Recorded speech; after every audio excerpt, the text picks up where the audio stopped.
सबसे पहले मैं आज ही के दिन जलियांवाला बाग में अंग्रेजों की बर्बरता के शिकार हुए अपने शहीद भाई बहनों को श्रद्धांजलि अर्पित करता हूं। उनकी वीरता एवं बलिदान को अपनी ओर से नमन भी करता हूं। उनकी पुण्य स्मृति हम सभी को एक ऐसे आकांक्षी, समृद्ध और भाईचारे से युक्त समाज निर्मित करने के लिए सदैव प्रेरित करती रहेगी, जिसकी उन्होंने सपने देखे थे तथा जिसका उन्होंने संकल्प लिया था।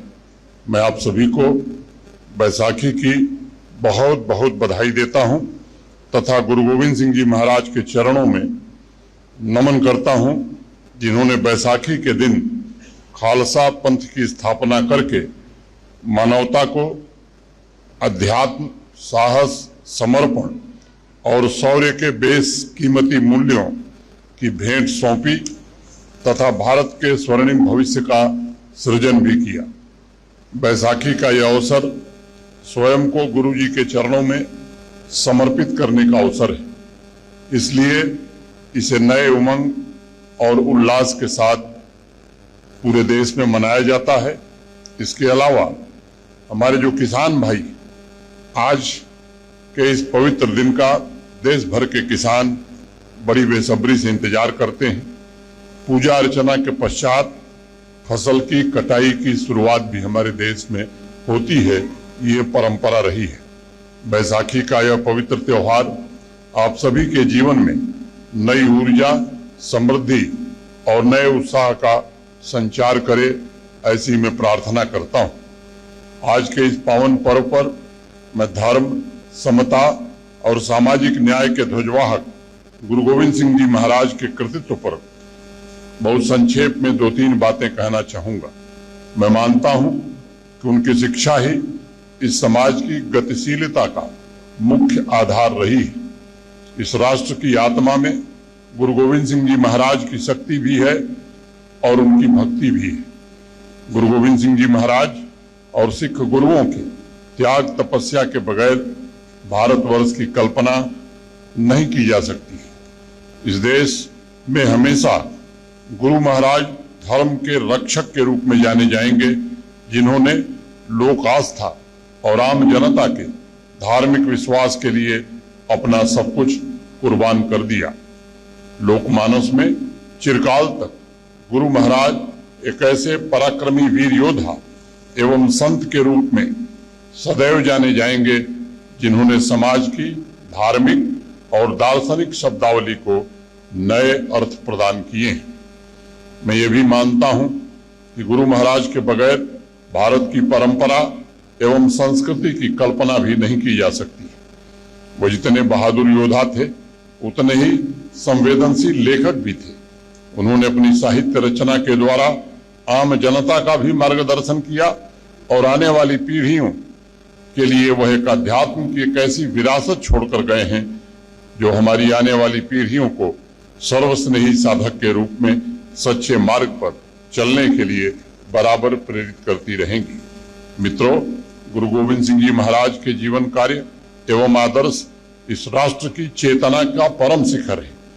पूज्य गुरु नानक जी ने जिस प्रकार कई सदियों से दास्ता में दबे समाज के आत्मविश्वास को जागृत किया था, उन्हीं की शिक्षा के अनुरूप गुरु गोविंद सिंह जी महाराज ने समाज के मन को उसकी शक्तियों का एहसास कराने का काम किया था। पूज्य गुरु नानक जी ने कहा था, जिथे नीच संभालियन तिथे नजर तेरी बख्शीश। अर्थात ईश्वर की कृपा दृष्टि वहां पड़ती है जहां गरीबों को संभाला जाता है, उनकी सेवा की जाती है। इसी आदर्श के अनुरूप समाज के एक ऐसे वर्ग जिन्हें अत्याचारों का सामना करना पड़ता था, उनके लिए गुरु महाराज ने अथक परिश्रम तथा त्याग द्वारा मर्यादा को सुरक्षित रखा, उनका सम्मान सुनिश्चित किया और जाति वर्ण से ऊपर उठकर उन्हें मानवीय समता के मार्ग पर आगे बढ़ने को प्रशस्त किया। और कहते भी हैं गुरु नानक जी, माटी एक सागल संसारा, बहुविध भांडे गढ़े कुमारा, पंच तत्व मिल देहा का आकारा, घटपद को करे विचारा। अर्थात ईश्वर रूपी कुम्हार एक ही प्रकार की मिट्टी से अनेक प्रकार के बर्तनों की रचना करता है। इसलिए जब एक ही प्रकार के 5 तत्वों से मिलकर इस मानव शरीर की रचना होती है तो छोटे बड़े का विचार कैसा। गुरु गोविंद सिंह जी महाराज इन्हीं शिक्षाओं के अनुरूप खालसा पंथ के माध्यम से पीड़ित और कमजोर वर्गों को ऊपर उठाने का काम किया, उन्हें नई ताकत प्रदान की। उन्होंने सिर्फ एक जाति यानी मानवता को अपनाने पर सदैव बल दिया। गुरु महाराज ने केवल 9 वर्ष की आयु में अपने पूज्य पिताजी महापुरुष गुरु तेग बहादुर जी को धर्म की रक्षा में जीवन का सर्वोच्च बलिदान देते हुए देखा था। उस छोटी सी आयु में ही गुरु महाराज जी ने समाज में विभेद और नैतिक मूल्यों की महत्ता को अंगीकार करके उसे पूरी तरह से समाज में स्थापित करने का संकल्प लिया था। सन 1699 में खालसा पंथ की स्थापना करके गुरु गोविंद सिंह जी महाराज ने और सामंजस्यपूर्ण समाज की आधारशिला रखी और गुरु नानक जी के दर्शन मानव जात सब हैं एके पहचानबो की श्रेष्ठता को स्थापित किया। उन्होंने खालसा के माध्यम से बलिदान, संघर्ष और समर्पण की जिस आध्यात्मिक शक्ति का संचार किया था उसने समाज में एक नई क्रांति पैदा की।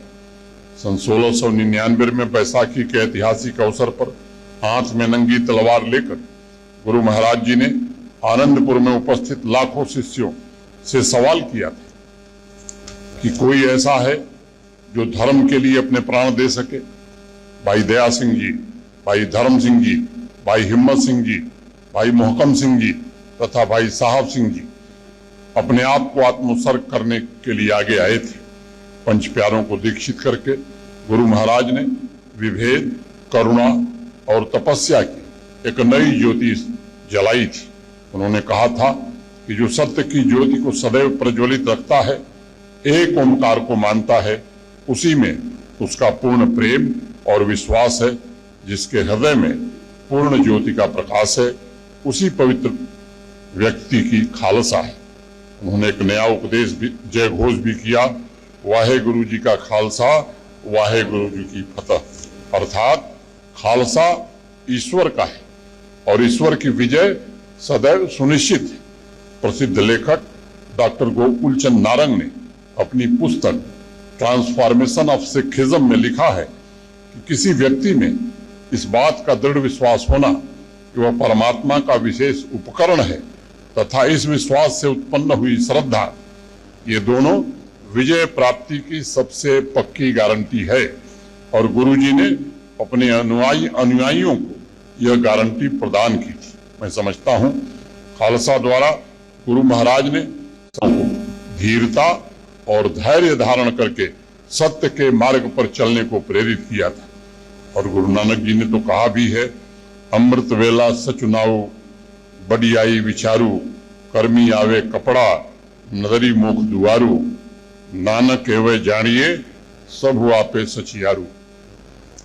उन्होंने कहा कि अमृत बेला में सत्य नाम की महिमा का ध्यान करो, क्योंकि कर्म से शरीर मिलता है, उसकी कृपा दृष्टि से मोक्ष का द्वार खुलता है। गुरु नानक जी कहते हैं, इस प्रकार जानो कि सत्य ही परमपिता और परमात्मा सब कुछ है। मित्रों, इस अवसर पर मैं सर्व समाज का आह्वान करूंगा, आइए गुरु नानक जी तथा गुरु गोविंद सिंह जी महाराज के विचारों और उनके जीवन दर्शन को हम धारण करें। महिलाओं, युवाओं, किसानों, समाज के गरीब वर्गों के लिए अपने आप को हम सब समर्पित करें। आज बैसाखी के पवित्र त्योहार के दिन हम सभी का यही संकल्प होना चाहिए कि जाति भेद समाप्त करके समाज के हर एक वर्ग, हर एक व्यक्ति के जीवन में आत्मसम्मान और आत्मविश्वास जगाने के लिए हम तन, मन और धन से काम करेंगे। युवाओं में अनुशासन और चरित्र निर्माण तथा सिख गुरुओं के जीवन दर्शन है। संपूर्ण समाज गुरु जी की संतान है, यह भाव हम सबके मन में होना चाहिए। साहिबजादों के सर्वोच्च बलिदान के अवसर पर उन्होंने कहा था कि इन पुत्रन के कारण वार दिए सुध चार, चार मुए तो क्या हुआ जीवित कई हजार।